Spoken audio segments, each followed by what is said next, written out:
Hello, everybody, and welcome to another episode here on the Potpourri Place Podcast Show. I'm your host, Paul Howard Flowers Jr., and this is the Everyday Entrepreneur, where we bring about emerging and established entrepreneurs all across the globe to share with our audience and listeners how they've gotten, where they've gotten, and where they're going forward. Today, we've got none other than Mr. Rob Wentz himself, a dynamic leader. Again, this gentleman has more experience and knowledge in his pinky, I should say, than most, just because of his travels throughout his entrepreneurship journey. So first and foremost, Rob, how are you, my friend? Paul, I'm doing great. It's great to see you. It's awesome to be here. Thank you for having me on the show. Just excited if I can share some value and some wisdom today. That's awesome. So I just appreciate the opportunity. Absolutely, absolutely.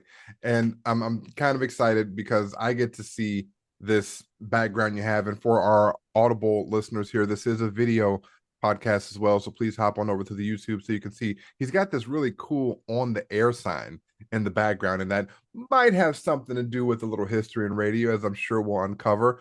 So Rob, if you would just go ahead and let's get started with taking us back down memory lane a bit, but where you are now, kind of how you got to this point and what's on the horizon for you. Yeah, man. So, as far as what's going on with me right now, so where I've been, I spent most of my life, 20 years in radio broadcasting, right? So a lot of my years were spent doing many different kinds of shows, mostly a morning show, but running a radio station, the ins and outs of that. I left that job back in 2017, started a digital marketing company, and that led me up until a little bit after the pandemic, and I got into coaching and really found my groove in life coaching and then leadership coaching, transitioned into business coaching, helping teams, helping organizations grow, and helping them improve their communication also. I really believe that all leadership comes down to how well we communicate. And I think that everything in our life is based on the level of our communication. And for me personally, that's been my journey. The better I can communicate, the better things go, the better of a leader I become personally and professionally. So I speak about leadership, not in the sense of like just in the business side of things, because everything that's professional is personal, right? So if we aren't growing professionally, we're probably not growing personally. And that's led me to where I am now doing coaching. But it's been a really interesting journey of, like I said, 20 years in radio. So for most of my life, I was standing behind a microphone, Mhm. putting on a show, entertaining people, and uh, for lack of better words, I was very self-absorbed. It was all about me. It's all about how I was doing, all about was I being successful? Did people like me? Was I doing a good job? That sort of thing. And maybe about a little over a decade ago, I really started to understand the value of being of service to people and getting out of my own way. And Mhm. the more I can serve people, the more successful I'll be. The win-wins of life and business. And that's gradually changed me in a very dramatic way. But really, it hasn't been that long of a period of time where I've seen like rapid transformation. Although technically it's been a decade, but it seems like it's all happened very fast to me. And I look at today, we live in a society where people shy away from leadership. I shied away from leadership. A lot of people don't know how to communicate or don't want to communicate effectively. Maybe they choose not to, or they just don't know how to. And so I really want to be somebody who made my mess my message. I was not a good leader. I was not a good communicator. And I feel like I'm a great communicator, and I feel like I'm a very good leader, getting better at those things every day. And I want to just help other people achieve those things for themselves in their life, like I said, personally and professionally. Absolutely, absolutely. Now you mentioned transformation, and you've built a brand really around transformational leadership. But take us back to maybe some of the first moments when you realized that leadership wasn't necessarily about controlling things or just making sure that Rob was known as the great one, but really it was about influence. So if you would kind of take us back to that pivotal moment in your transition. Yeah, I think because everything, there's always like a million little things that add up to some sort of big transformation. If I could point to something that really started to have a major impact on me, is when I knew that I was going to have a son. Like I said, about a decade ago. He's 10 and a half now, so probably about 11 years and 9 months ago, or something along those lines. Okay. Trying to put the pieces of the That's puzzle together. precise. I like that. I was like, oh, okay, I'm gonna be a dad. And something inside me just told me I couldn't be the person that I was at the time, right? I had drug addiction issues, like I said, very self-absorbed, and in order for me to care about other people, I couldn't. I couldn't get past me. I couldn't get out of my own way, right? And since I hadn't learned how to get past me, I had trouble. Uh, I would define it as like a lack of compassion. Not that I was compassionless, but I was just, it was always concerned about me because I struggled with things. And so when I struggled with things, I didn't have that space or that clarity to think about anybody else around me. And that caused a lot of problems in my life. I think I had some great success in business, but as far as personally, I had not grown nearly as much as I had needed to. Mhm. And so having that realization, and I didn't realize it then, at all, but it planted this seed of leadership. It planted this seed of now somebody coming into the world that I need to take care of, that I need to lead, that I need to guide, and I didn't know how to do that. And I was kind of like scared to death that that was something that I was going to have to do. And I know a lot of dads go through this. It's not an uncommon situation, but it was for me like this switch flipped. And when that switch flipped, I couldn't stop thinking about it. I couldn't stop going on this personal development journey because I had to be a better human being for him, which Mhm. in turn impacted everything else in my life. Now I can't turn that switch off. Now it's like I turned that on. And I love leadership. I love communication. I love growing, lifelong learner.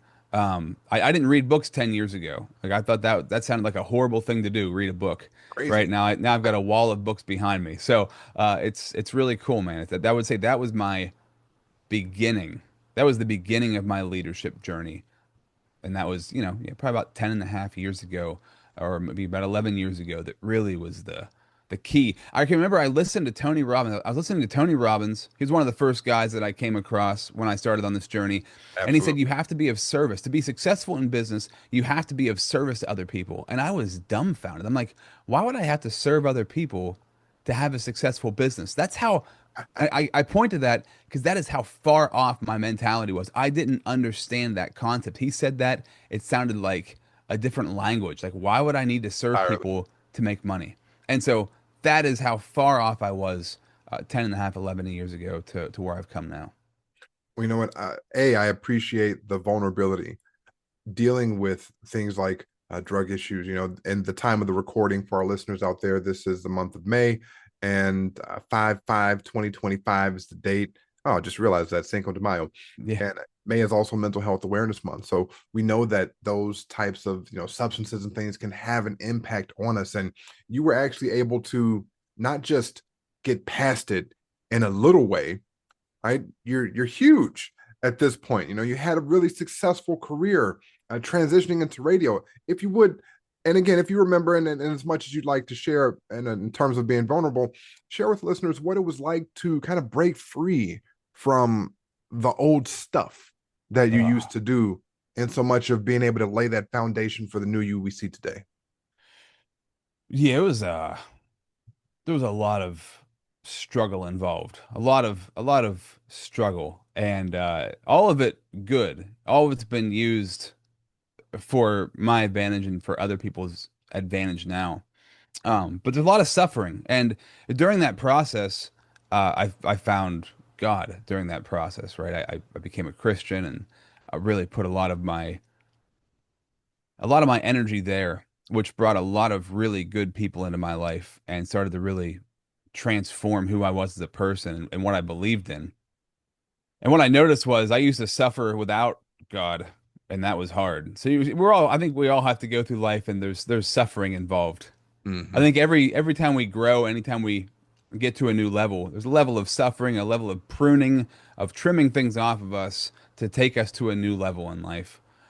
And glory to glory is what they say in the Bible, right? But with God by my side, it's been much easier to go on that journey. It's been much easier to have a foundation, firm foundation to stand on.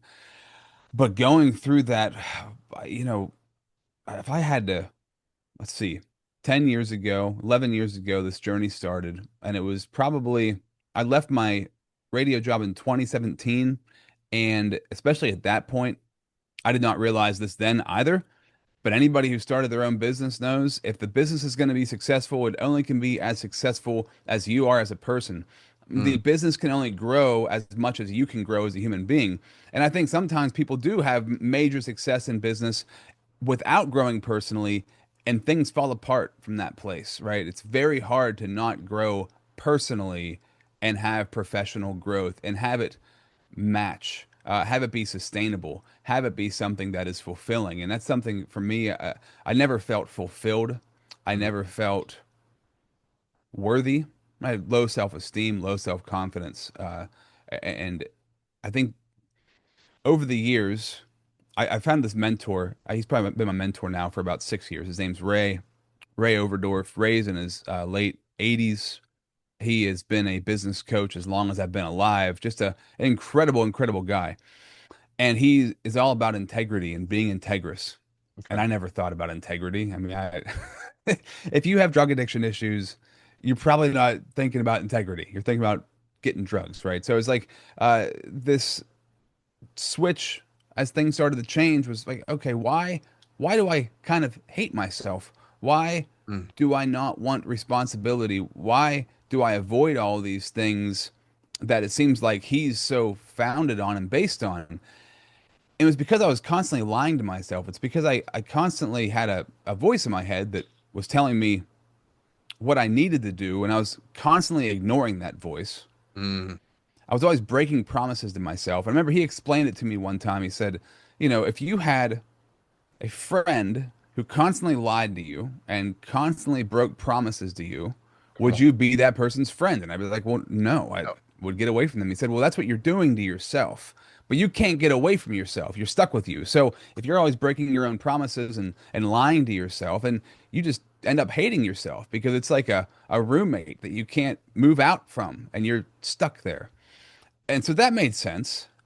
And so I've learned over the years, right, if I got to keep my promises to me. I know what I need to do. I know what the right Right. thing is. Just morals, values, those things are naturally built into us. So as I follow those more closely and stay true to me, things just change. Things rapidly change. And another thing he said to me, which was super powerful, was that there's a blessing in everything depending on how you look at it. Oh, And that did not make sense. But he told me that, and I was like, I don't know what that means, but it doesn't make any sense, Ray. And he's like, it's all right. You'll get it. Like you'll get it one of these days. And there's been multiple situations now where I'm like, okay, I I see it. see. I had a scenario in my life with my stepmom, and we never saw eye to eye, and he said, "Look for the blessings." And I was like, "What the heck are the blessings here?" So I started just showing up for her in a different way, right? I started showing up and just listening to her, um, actually paying attention to her, because I always try to like end our conversations or get out of our conversations because kind of drove me crazy. But as I started to listen to her, I started noticing the more I listened, the less like reactive she was, the less tense our relationship was. Mm, And it was like this lesson of, right, Dale Carnegie, right? How to win friends and influence people. It's listening, beautiful read. Yes. actively listening to people, being genuinely interested in other people. And as I became more interested in her, our whole entire relationship and dynamic changed. And so that's just a small example.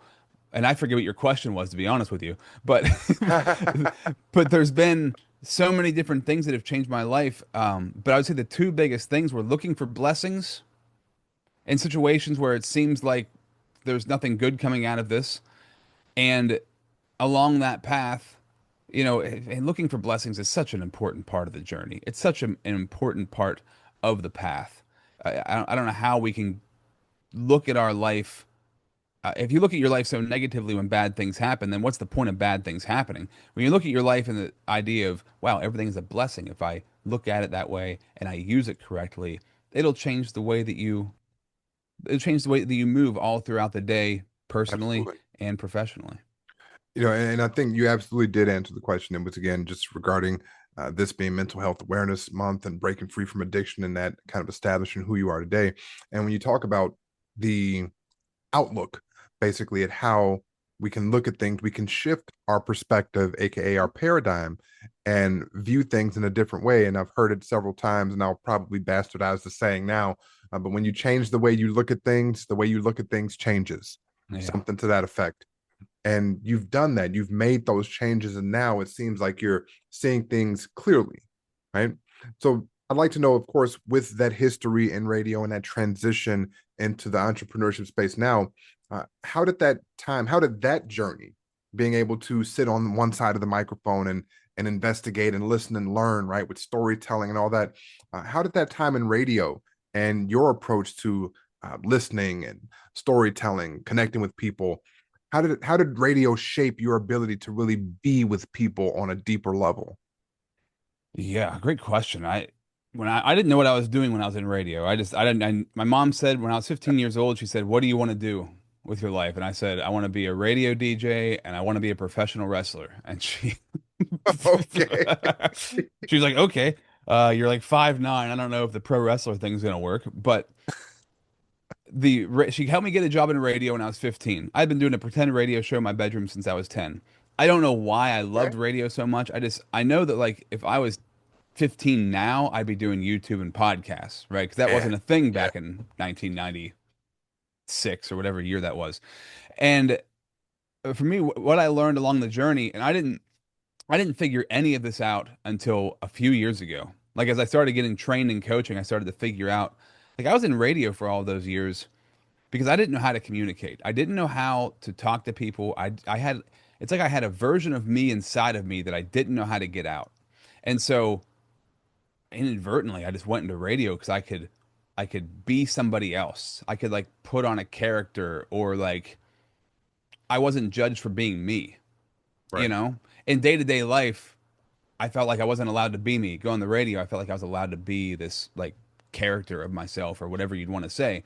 But over the years, I can recall at one point in time, my ex-wife, she said to me, she said, "You know how when you answer the phone calls on the radio and you talk to people?" And I'm like, "Yeah, yeah." And she's like, "And how that always goes really well and you're really good at that." She said, "Why don't you do that just when you're talking on the radio?" Because like I would do like this whole character. I'd like a radio character, kind of phony. Okay. And she said, when you talk to people, you're just being you. You should just do that. And I was like, oh, that's interesting. And so from there on out, I also remember things changing dramatically as far as my approach and my skill to being on the air and how I connected with people. I just let myself be more of myself. It's almost like I needed permission to be me. Mm. And so that years later, looking back, like radio taught me how to communicate effectively.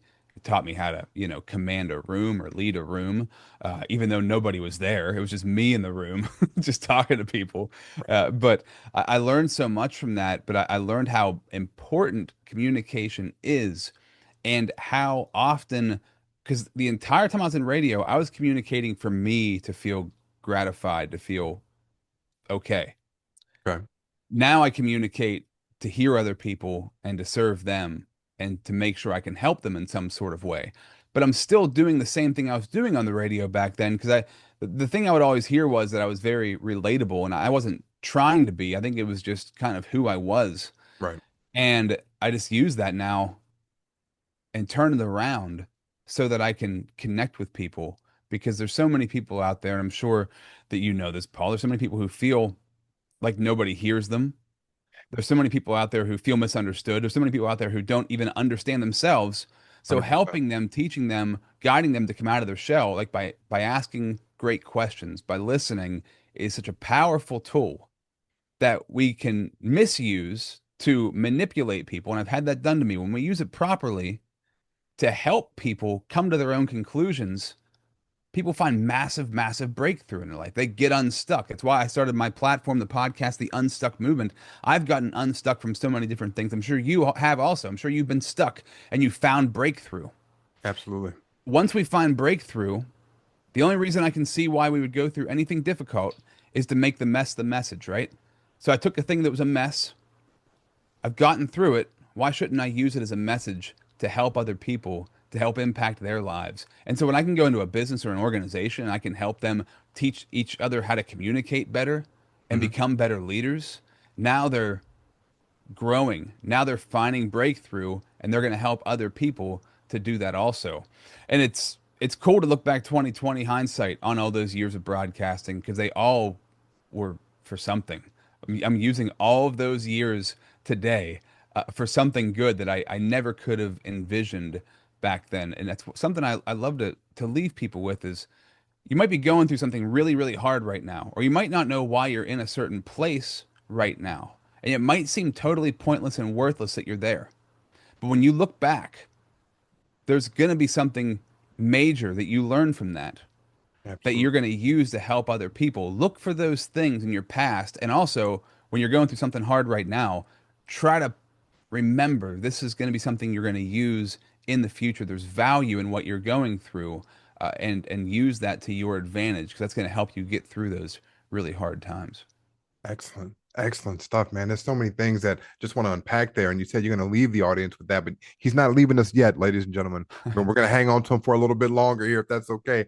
So Yeah, I didn't mean leaving. I just meant I want to make sure I leave that message with you guys just because I feel like that's really important. And so many times when we're going through stuff, we just think it's for nothing. And you got to mhm. look at it in a different way.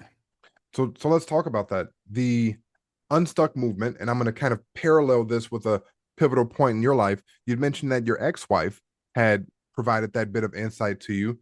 If you'd share with us how moving from that relationship, a divorce, if you will, let's just put the D word out there, how that transition impacted you in terms of how you're able to get unstuck even from that relationship and move forward and still grow from that in a positive way today.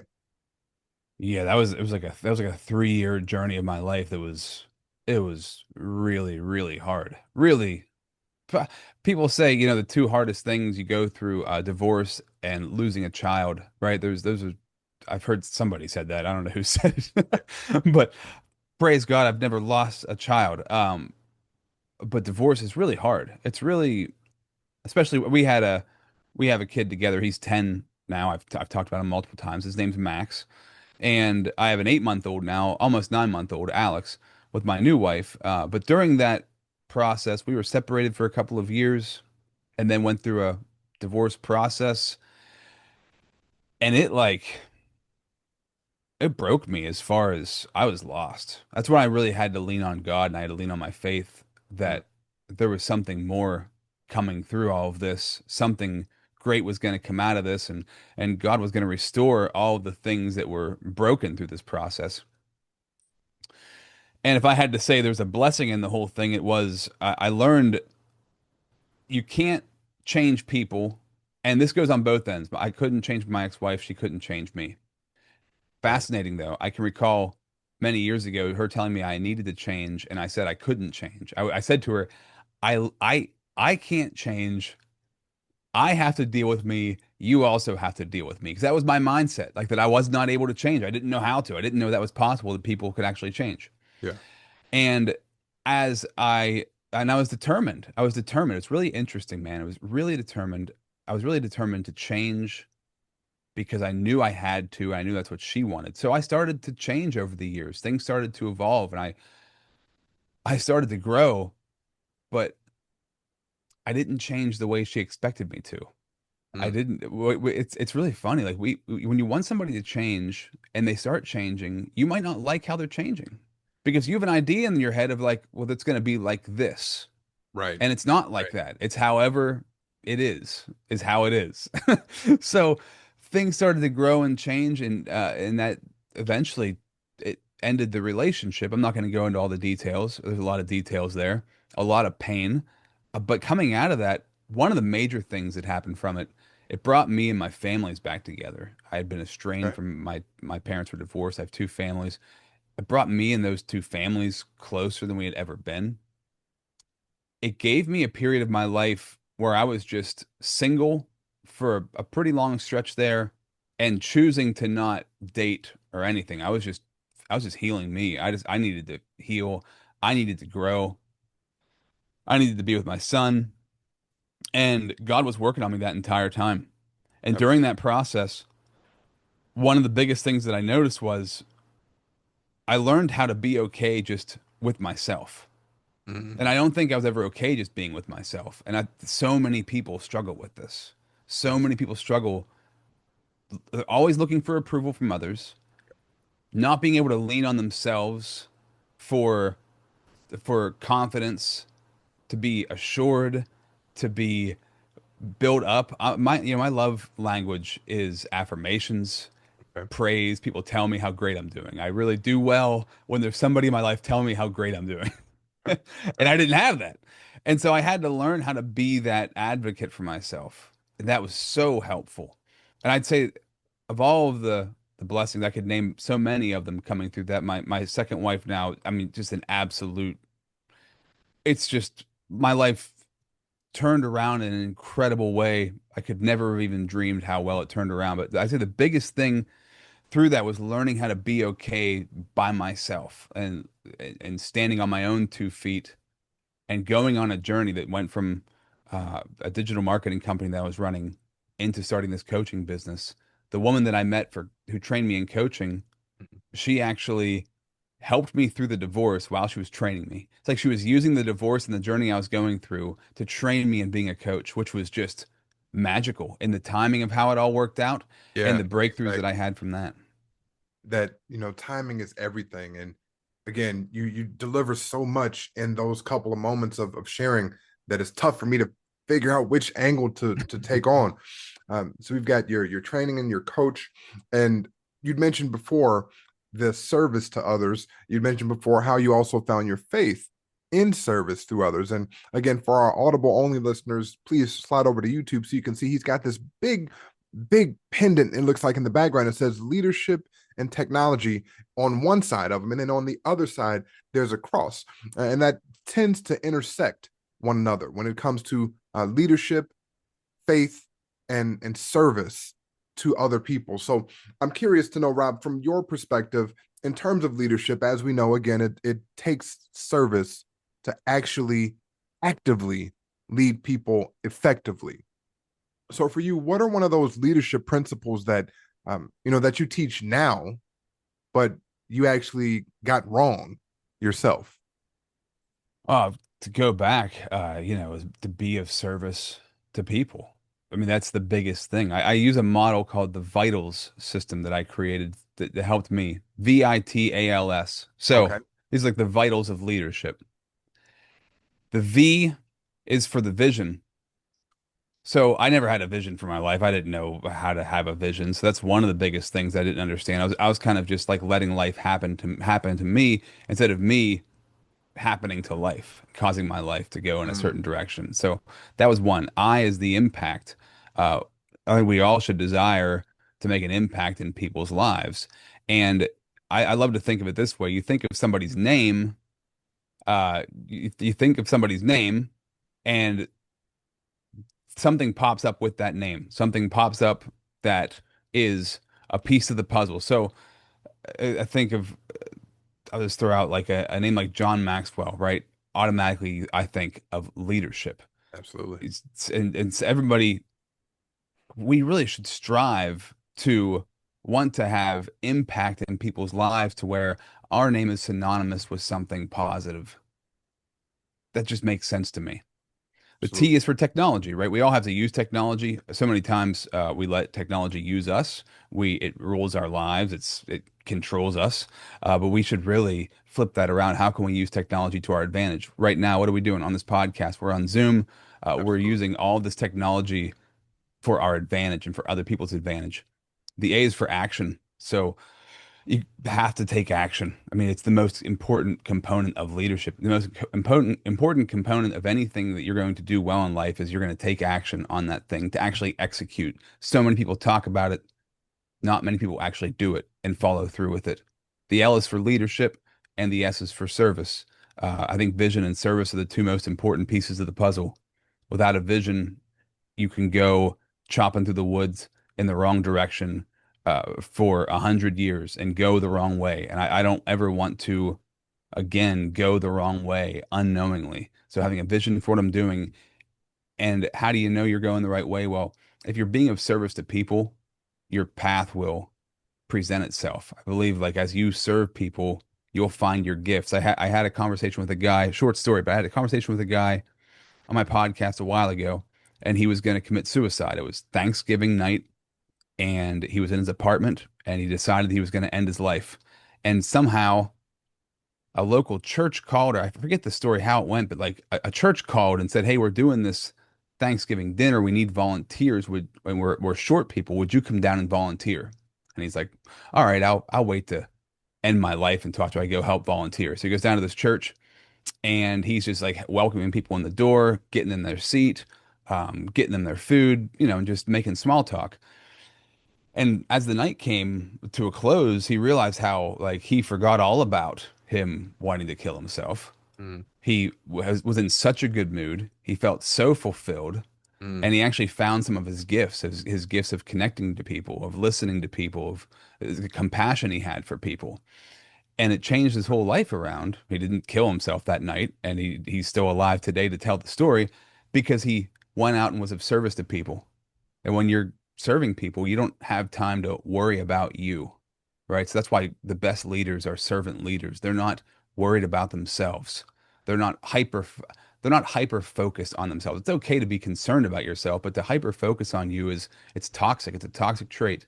And service is the way around that, which seems counterintuitive, right? We live in a self-help world right now where it's like, I got to help myself. I need to fix myself. And it's all about focusing on you. And I fell into that for a long time, and it didn't really get me to where I knew I needed to be. mm. So when I flipped that around and was like, okay, if I just serve people, I'm going to get better. That really does truly make a difference. And you don't know it until you try it. So if you don't do it, it sounds, at least to me, I didn't do it, so it sounded ridiculous. I started doing it and I'm like, oh wow, this feels so good. There's no better feeling than helping someone get through something difficult, or just helping someone, like that guy said, greeting them, getting them their food, taking them to their seat. There's something about connecting with people that just helps you to grow. Absolutely. And it's with that connection that we're able to make change, whether it be personally through connecting with someone to whom can pour into us, or whether we're the one doing the pouring and can pour into another person. It takes that connection, which again, I'm glad that we're connected here today. Now, you'd mentioned something about service. And of course, I'd like to touch back on the coaching part, because again, that is a part of what you do at this point.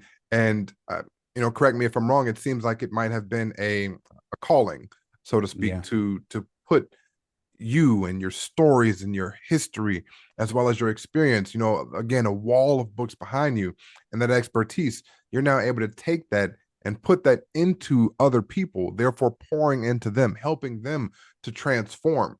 So my question is, if you could describe kind of the difference in being called to coach, right? Like a pulling type of thing where you're actually being called, versus somebody that's maybe just qualified to Hmm. coach. Hey, I spend $50, I get a certificate, and then I'm out here doing the thing. That's a great question. I've never really thought about it like that. I guess the reason I know that I'm called to coach is it was never even a thought in my mind until somebody presented it to me. I was like, I didn't even know coaching was a thing. And that was not even where my head was at. I was not even thinking about it. But one of the biggest lessons I've had is paying attention to what other people tell you, because other people will drop clues on the direction you're supposed to go in, or the things that you're really good at, or what your gifts are. So I've heard from enough people, hey, you're really good at communicating. You're really easy to talk to, things of that nature. And the lady who trained me in coaching, I had her on my podcast years ago, and she said to me, she said, I feel like you'd be really good at this. If you ever want to try coaching, give it a shot. Give me a call. I'd love to train you. And a year went by. I was like, coaching, like, why would I do that? That doesn't make any sense. And I, man, her name popped in my head one day when I was like, I was just lost. I was really, really lost. And I called her up and I was like, I think I want to give this thing a shot. And so somebody who's qualified to coach, I think that's a good question, Paul. I'm trying to think of how to necessarily answer that because I think people who are qualified to coach, they can be called to do that. Your heart's got to be in the right place. Because I'm sure there's great former business owners out there who become business coaches who can help a company inside and out.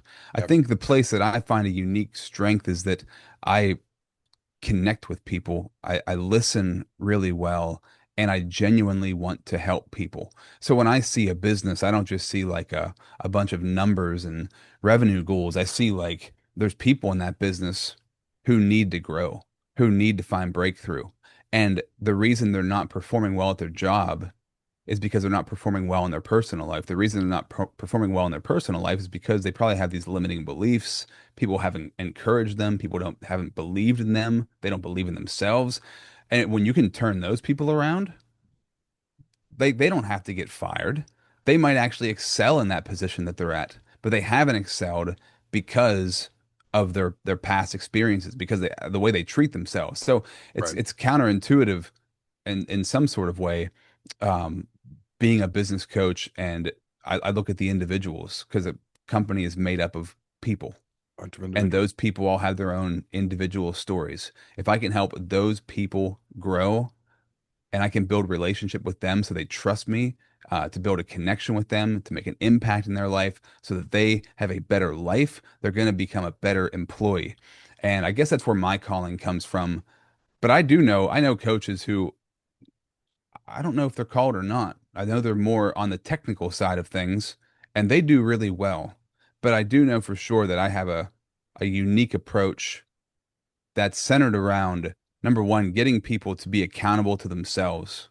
Okay. One of the biggest things I think in business we see is bosses, managers, leaders telling everybody what to do. How do we empower people to tell the boss what they're going to do? How do I empower an employee to tell the boss, hey, here's what I'm doing next quarter. Here are my goals. Instead of the boss feeding those things to me, because if I give myself a plan, that plan's much more likely to succeed than somebody else giving me the plan and I have to go carry it out.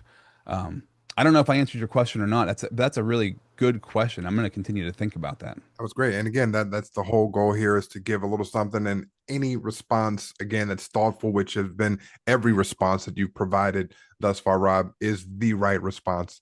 And again, God doesn't make mistakes. So it's on your heart to speak. Thank you for speaking it just as it comes to you. And we're going to start landing the plane, so to speak.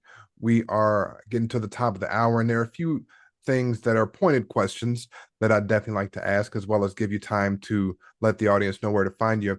But as we begin to kind of bring it on down, Rob, what's next for you? What's the next mountain you're climbing, and how can our audience really support you in that journey?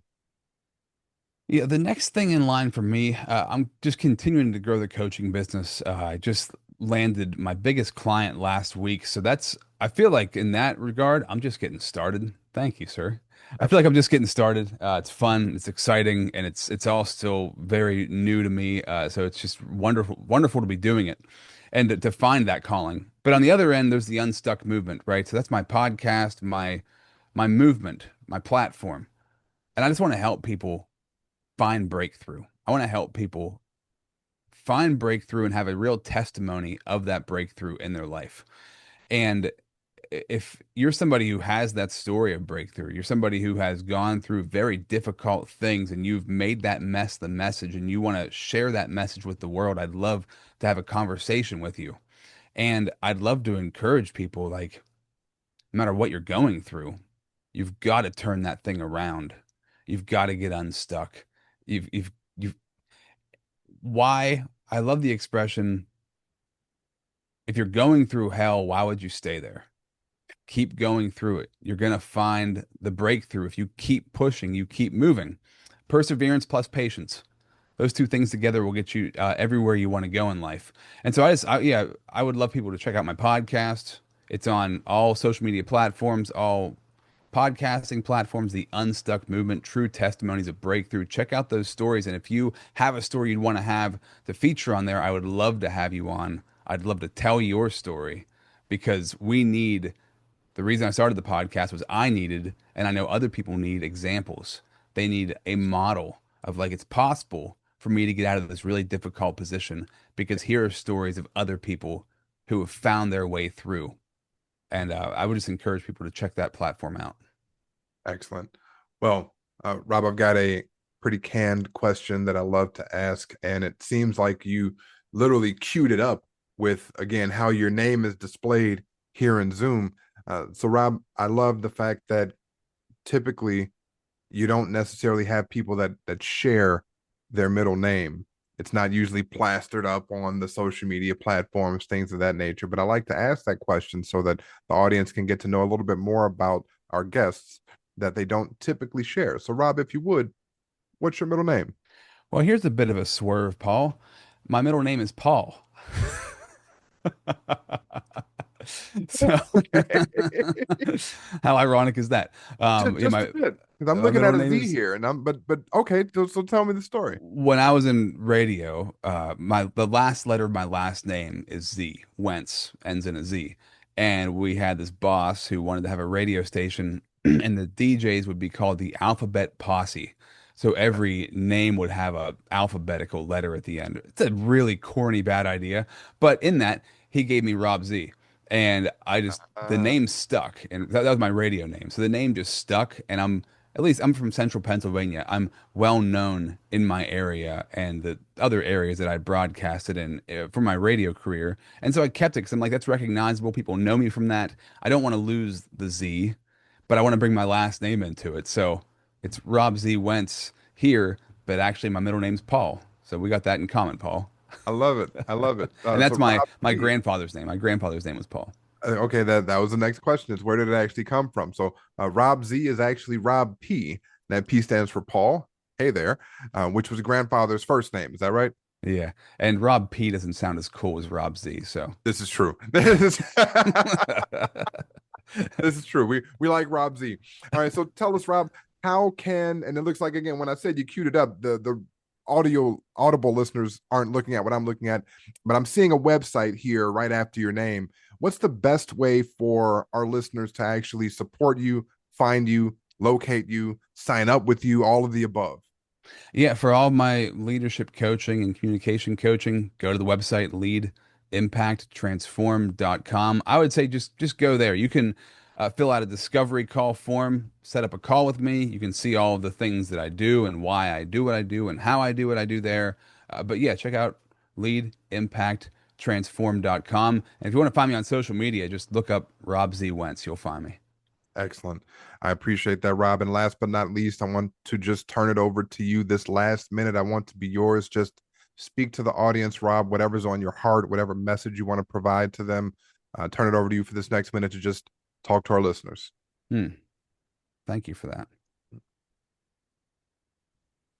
Yeah, I'd like to leave a message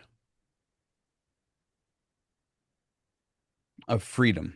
I think we all should be searching for freedom in our life. And what does that mean? Not necessarily like if we live in America, we live in a free country, right? But we are all trapped by our own limiting beliefs. We're all trapped and held back by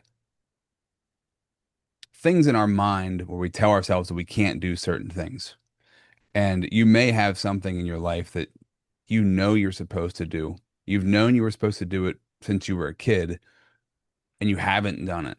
And you've let the world convince you otherwise, that it's not your thing to do, it's for somebody else to do. It might be because it seems too big to step into. It might be because you might feel weird or feel like you look weird to people you know if you started to change. And one of the most dangerous things we can do in life is worry about what other people are going to think. I'm a recovering people pleaser. I still fall into it, but definitely major people pleasing tendencies in my life. And I challenge anybody watching or listening right now to challenge that belief in themselves. Mm. Challenge the belief like that you were called to do incredible things. You were called to do something amazing, and you have unique gifts that God gave you. Those are gifts that nobody else has, that you have a unique way of giving them and showing them and showing up for people. So I would just encourage you just to go after whatever that thing is. I don't know what it is for you. It's something different for most people, but I encourage you to go after it in some small way, in some tiny way today. Break open that seal, start to step towards your calling in life, because I would hate to come to the end of my life and be like, man, I never did that thing I always wanted to do. And you're not gonna, and what's cool, Paul, and I know you know this, what's cool is that as you begin on that journey, the journey constantly changes and Yeah, the goalpost gets further away, but that's a good thing. It's like I'm never gonna get to where I'm supposed to be, because I'm gonna keep evolving and growing, and exactly. it's going to keep changing and getting bigger and better. And I love that concept. And for somebody to never start on that journey, it's sad to me, because I could have been that person. I have a lot of friends, people I grew up with, who never went on that journey, and it's sad to me, because we have something special inside of all of us, and we should all be striving to bring that thing out. So I just encourage everybody, ignore what people say, ignore what even you might think about yourself, and just take small steps towards going after whatever that thing is for you in your life. Excellent. Rob Z, aka Rob P, thank you very much for being a guest here. Listeners, this has been another amazing episode at the Potpourri Place Podcast Show. The everyday entrepreneur, Mr. Rob Z Wentz, again, his radio name, has dropped some amazing nuggets. Founder of the Unstuck movement, again, decades of experience, and now utilizing those times to actually pour into people across the globe, we'll say. So, again, congratulations on your most recent landing of the client. Thank you again for being a guest here. And again, we look forward to our next endeavors. Listeners, thanks so much for listening in. Bye for now.